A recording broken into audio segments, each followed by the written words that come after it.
Before sunrise hits the razor wire at NECC, thousands of men wake up to the same reality. Their entire day is shaped by a metal tray. Inside these walls, food isn't just something you eat. It's time, it's routine, it's pressure, and sometimes it's the only thing reminding you that another day has begun. The first sound most inmates hear is the rattle of carts rolling down the tier. Not everyone gets the same portion. Not every tray looks the same. And not every man eats what he's given. Some swallow whatever they can just to keep going. Some trade pieces of their meal for protection, favors, or status. Others stare at the cold tray in front of them, knowing it won't be enough, but also knowing there is nothing they can do about it. Because at NECC, food is more than nutrition. It's a quiet system of control, a daily reminder of who holds the power, and how survival sometimes depends on what lands on your tray. When you step inside this prison, you quickly learn the story of NECC isn't just written in concrete and steel. It's written in the meals served behind the bar. Before we begin, tap like, leave a comment, and subscribe to the channel. Your support helps us uncover the darkest corners of the prison system. Now let's step inside. At NECC, the day doesn't begin with sunlight. It begins with sound. Long before the sky turns gray, the echo of doors buzzing and officers' footsteps fills the tier. The prison wakes up in waves, as if the entire facility is one giant machine powering back on. For the men inside, the routine is predictable but never easy. Count comes first. Inmates stand by their doors, silent, waiting for officers to confirm every head. It's the same process every morning, slow, methodical, and tense. Only after the final number matches does the rest of the day unfold. Breakfast follows immediately, and it happens fast. A cart rolls down the hallway, pushed by inmates assigned to kitchen duty and monitored closely by staff. The sound of metal trays sliding through slots marks the true beginning of the day. No one chooses what they get. The portions are measured, the menu fixed, and everything must move at the same rigid pace. Some inmates wait by the door, ready to grab their tray the moment it arrives. Others stay on their bunks, knowing from experience exactly what's coming. Breakfast is early, too early for many. But in a place where time doesn't belong to you, you eat when you're told, or you don't eat at all. Inside the housing units, the morning feels both slow and rushed. Men eat quickly, not because they're hungry, but because the routine demands it. Officers call out instructions, tier doors buzz open and closed, and the whole block moves according to the same strict rhythm. Even the air feels different during morning meals, colder, quieter, more controlled. After breakfast, the prison shifts into its daytime schedule. Some men go to work assignments, others to classes or programs, but many stay in their cells. The morning routine determines everything: your mood, your hunger, your energy. A simple tray can decide whether an inmate feels prepared for the long hours ahead or already drained before the day begins. At NECC, the real challenge isn't waking up, it's adjusting to a lifestyle built on repetition. The routine shapes behavior, emotions, even identity. The trays, the counts, the timing, the silence, they become part of who you are. Men who've been here for years can predict the morning down to the second. New arrivals learn quickly that this structure isn't just habit. It's the foundation of prison life. Every day starts the same way, but every man experiences it differently. For some, it's another step toward release. For others, it's a reminder of how far they've fallen. But one thing is universal.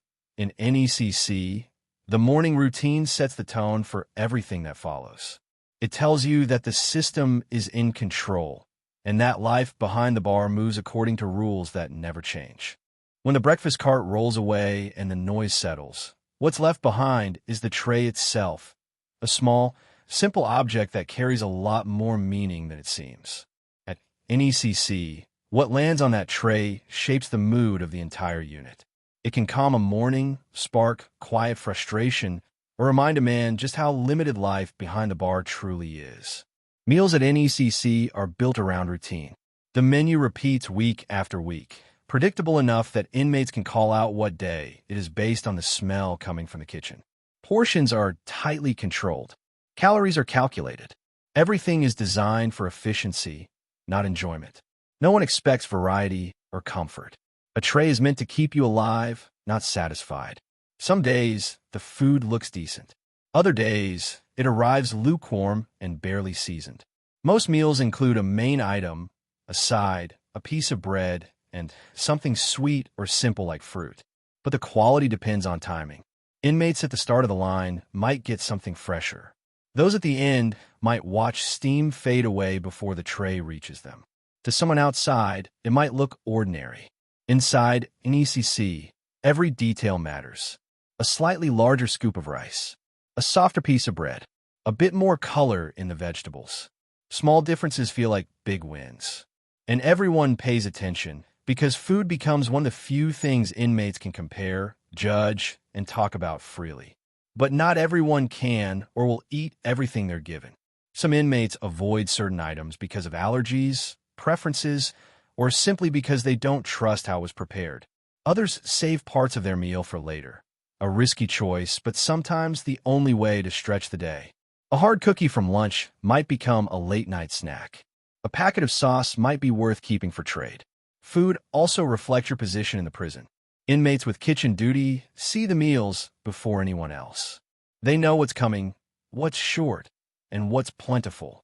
Others rely on rumors, watching the trays roll by, hoping today's meal feels more like nourishment and less like another reminder of confinement. The tray carries more than food. It carries judgment. In a place where every choice is controlled, even a simple meal can feel like a statement. Cold food signals delays or tension somewhere in the system. Smaller portions hint at shortages. And when something unexpectedly good appears, morale shifts. Conversations spark. The tier feels lighter, even if only for a moment. But the reality remains. Inside NECC, eating is not an act of pleasure. It's part of the structure that shapes the entire day. Whatever appears on the tray becomes a man's fuel, his trade, his strategy, or sometimes just his frustration. The food may not tell the whole story of prison life, but it reveals more about the system than most realize. Inside NECC, hunger is never just a physical feeling. It becomes strategy, pressure, and negotiation. A tray may come with the same items every week, but what an inmate does with those items says everything about how they survive behind the bar. Food becomes currency, opportunity, and sometimes the only bargaining chip a man has. The moment trays arrive, an invisible economy starts moving through the unit. One inmate trades his bread for someone else's fruit. Another swaps a dessert for instant coffee later in the day. A man who doesn't like vegetables might trade them for a packet of seasoning. Every exchange is quiet, quick, and understood through years of unwritten rules. For inmates with very little, hunger pushes them into deals they wouldn't make outside these walls. A few crackers might earn someone a favor. A piece of chicken might be traded for help with laundry or cleaning a cell. Some men use food to build alliances. Others use it to stay out of trouble. And a few rely on it simply to keep their stomach from hurting at night. But every trade carries risk. The wrong deal with the wrong person can create tension. Promises matter. If someone agrees to bring you a portion from their tray later and fails, the situation can escalate fast. In a place where resources are limited, even small disappointments can feel like disrespect. Then there are the men who never trade anything. They eat every single thing on their tray, no matter how it looks or tastes. For them, survival means keeping all the calories they can. They don't risk going hungry for a better deal. They don't rely on anyone else. They focus on getting through the day with the energy they have. Hunger also shapes behavior. An inmate who eats well in the morning might feel calmer and more focused. Someone who barely eats might move slower, talk less, or grow irritated as the hours drag on. The body adapts, but the mind feels the pressure. Inside an ECC, hunger is not just an empty stomach, it's a mental weight. Some inmates get creative.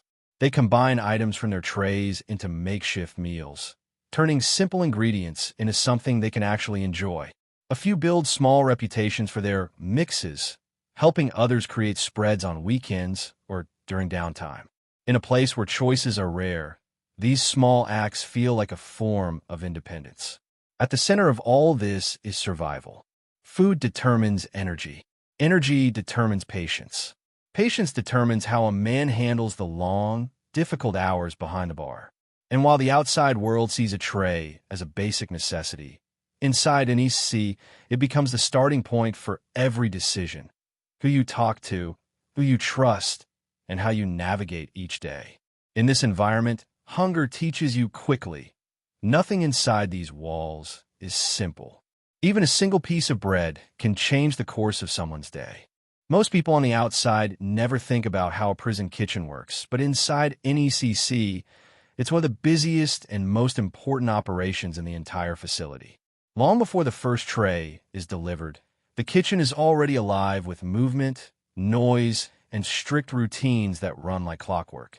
The kitchen crew is a mix of correctional staff and inmates assigned to food service duty. Their day starts earlier than everyone else's. Before dawn, they're already preparing ingredients, checking supplies, and organizing the massive task of feeding hundreds of men 3 times a day. Nothing about this process is casual. Every scoop, every portion, every delivery is monitored. Working in the kitchen is one of the most demanding jobs an inmate can have. The tasks are repetitive, the pace is intense, and the expectations are high. Inmates lift heavy trays, clean large equipment, and move constantly under the eyes of officers who supervise every step. It's labor, but it's also one of the few ways to learn structure and responsibility inside the prison system. The menu is created according to a strict schedule set by the state. Nutrition standards, calorie counts, and cost restrictions shape every meal. The kitchen staff must follow these guidelines exactly, even when supplies run low or equipment fails. Mistakes aren't just errors, they affect the entire prison. A delayed meal can slow down movement, disrupt schedules, or increase tension inside housing units. Despite the rules, the kitchen has its own rhythm. Some inmates take pride in doing their job well. Others count the minutes until their shift ends. A few gain a reputation as reliable workers, while others struggle to keep up. But for everyone there, the kitchen becomes a place where time feels different, faster, louder, and more structured than anywhere else in the prison. The equipment itself is massive. Industrial ovens, large mixers, huge metal pots capable of feeding hundreds at a time. Every piece serves a purpose. Inmates assigned to the line must portion meals quickly and evenly, making sure each tray matches the required standard. Consistency isn't just a rule. It's a necessity to avoid complaints, conflicts, or accusations of favoritism. Once the food is ready, delivery becomes another system. Trays are stacked, sealed, counted, and transported to units under supervision. The movement must happen with precision. Any delay, spill, or miscount can cause problems across the facility. At NECC, even food delivery is treated like a security operation. Yet behind all this structure, there's a deeper reality. The kitchen is one of the few places where inmates glimpse a world beyond their cells. They interact with staff, learn teamwork, and see the scale of the operation that feeds the entire institution. It's not freedom, but it's a rare chance to feel part of something bigger than isolation. Inside NECC, the kitchen isn't just a workplace. It's the heart of the prison's daily rhythm, the engine that keeps everyone fed, organized, and grounded in routine. Without it, the entire system would fall apart. In NECC, food isn't only a daily necessity. It's part of the structure that keeps the prison running. Every tray, every portion, every schedule is tied to the rules that govern life behind the bar. And while meals may seem simple, they play a powerful role in how discipline is maintained inside these walls. The first form of control is timing. Meals aren't served based on hunger. They're served based on order. Breakfast comes early, lunch arrives whether you're ready or not, and dinner is delivered like clockwork. The schedule is strict, non-negotiable, and designed to remind inmates that nothing in their day belongs fully to them. Even eating happens under the system's terms. Next comes the portions. Every scoop is measured, every tray matched to guidelines set far above the kitchen. No one gets extra, and no one gets less, unless they break the rules. For inmates who follow the program, the meals stay predictable. But for those who end up in trouble or restricted housing, the experience changes. In disciplinary units or segregation, meals become even more structured. Trays are delivered through slots, contact is limited, and variety is reduced. There's no choosing when or how to eat. The routine becomes quieter, colder, and more isolated. It's not about punishment through food. It's about maintaining control in an environment where oversight must be absolute. Even small issues with meals reflect larger patterns of order. If a tray arrives late, it signals delays in movement. If portions look smaller, inmates know there's tension or shortages somewhere in the chain. If an officer decides the unit isn't calm enough, food distribution can be paused until the situation stabilizes. These moments remind everyone that the system has the final say, but control doesn't always look harsh. Sometimes it's simply the reminder that life in NECC runs on rules built around consistency. Food is used to keep each unit in sync, to move inmates at the same pace, and to prevent disruptions that could spread. Something as basic as eating becomes part of the way the prison maintains balance.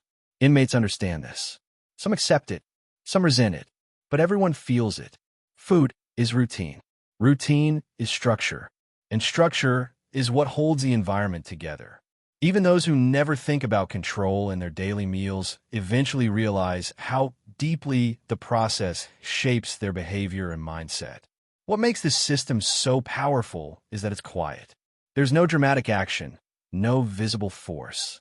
It's the subtle influence of repetition, the same tray, the same time, the same rules, shaping the rhythm of every day.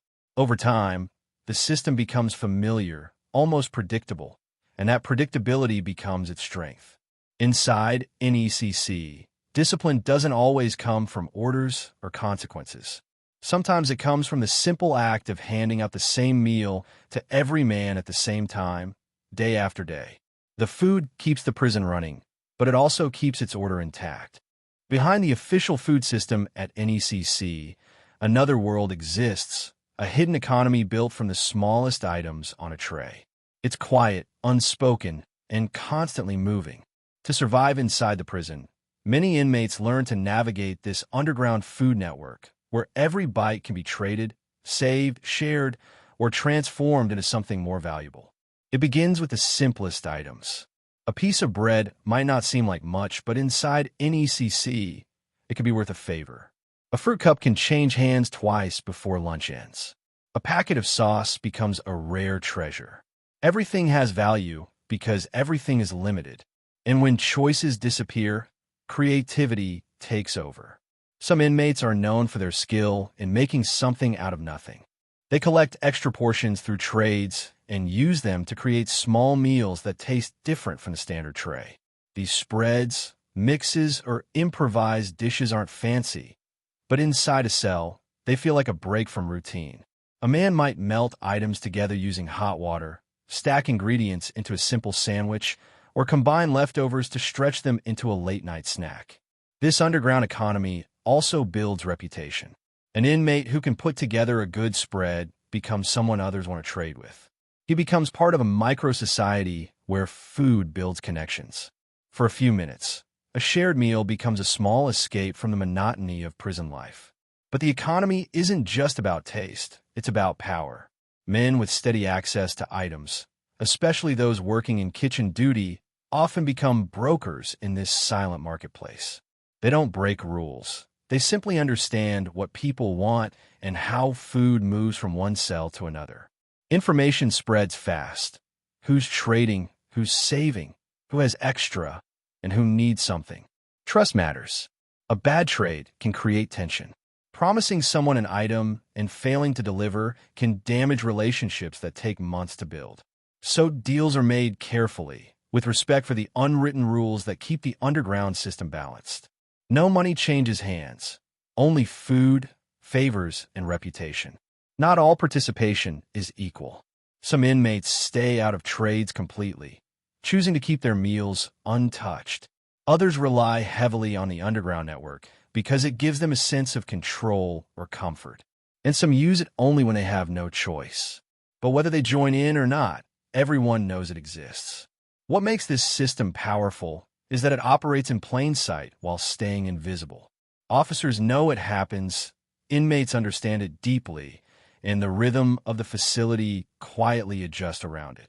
As long as things remain calm, the underground economy runs smoothly, a parallel world built on small exchanges and mutual understanding. Inside NECC, this hidden food network is more than survival. It's connection. It's routine. It's a reminder that even in one of the most controlled environments imaginable, people will always find ways to adapt, communicate, and build systems of their own. And sometimes, a single piece of bread can say more about prison life than the loudest voice on the tier. In a place like NECC, hunger is more than an empty stomach. It's a feeling that settles into the mind, the routine, and the spirit of every man living behind the bar. Food may arrive 3 times a day, but the emotional weight that comes with each tray is something few on the outside ever truly understand. For many inmates, hunger starts quietly. It's not dramatic or intense. It's the slow sense that the portions aren't enough, that the meals feel rushed, that the body moves through the day always wanting just a little more. Over time, that small discomfort shapes how a person thinks, reacts, and even sees himself. A man who's hungry becomes more aware of everything. He notices the smallest details of his tray, the exact size of the scoop, the temperature of the food, whether today's portion looks different from yesterday's. He pays attention to the sound of carts rolling down the tier and watches how fast they move past his cell. Hunger sharpens his senses even when he tries to ignore it. But the emotional side of hunger goes deeper. For some, it's tied to memories, meals with family, favorite foods from childhood, celebrations they once took for granted. Inside NECC, those memories become distant yet powerful. A simple smell from the kitchen can bring someone back to a moment they miss more than anything. A piece of fruit can feel like a reminder of freedom. A cold tray can feel like isolation. Loneliness often grows from these moments. Eating inside a cell, surrounded by concrete and steel, is nothing like sharing a table at home. For inmates serving long sentences, meals become repetitive markers of time. Breakfast signals another day beginning. Dinner reminds them another day is ending. When there's nothing to look forward to, food becomes the silent measure of passing years. Some men cope by saving small items, giving themselves something to look forward to later. A snack before bed, a piece of bread for the long hours between meals. It's a way to create comfort in an environment built on limits. Others cope through trading, sharing, or joining in the underground food economy, finding connection in the process. But for those who struggle the most, hunger becomes a symbol of their situation. It reflects how little control they have over their lives. It becomes part of the emotional grind that chips away at hope. When you can't choose what you eat, when you eat, or how much, it reinforces the reality of confinement. Yet even in this strict system, moments of humanity still appear. An inmate offering someone his dessert. A kitchen worker giving an extra bit of effort to make the meal look better. A shared spread during a slow evening. These small acts remind men that they're still people, still capable of kindness, still connected to something beyond the steel doors. In the end, the story of hunger inside NECC isn't only about food. It's about resilience. It's about how men face their environment, adapt to it, and find meaning in the smallest parts of their day. Hunger reveals their struggles, but it also reveals their strength, the quiet, unspoken strength required to live behind the bar and keep moving forward one tray at a time. Inside an ECC, food is more than a routine. It's a window into the rhythm, tension, and humanity of life behind the bar. Every tray tells a story. Every meal reveals a truth. And every day shows how survival is shaped by something as simple as what lands on a plate. If you want more real stories from the toughest prisons in America, make sure to like, share, and subscribe.